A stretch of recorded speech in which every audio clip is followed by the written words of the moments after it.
You ask Tiger to calculate. This deals with linear inequalities with one unknown.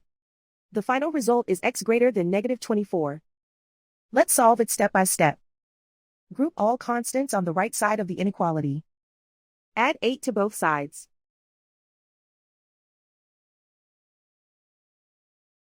Simplify the arithmetic.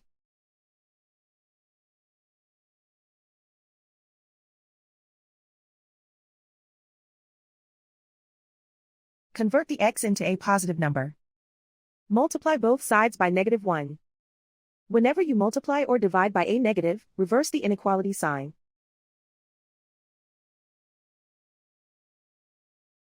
Remove the ones.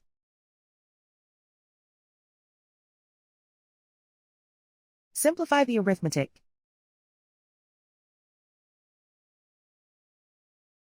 Plot the solution on a coordinate grid. And so the final result is x greater than -24.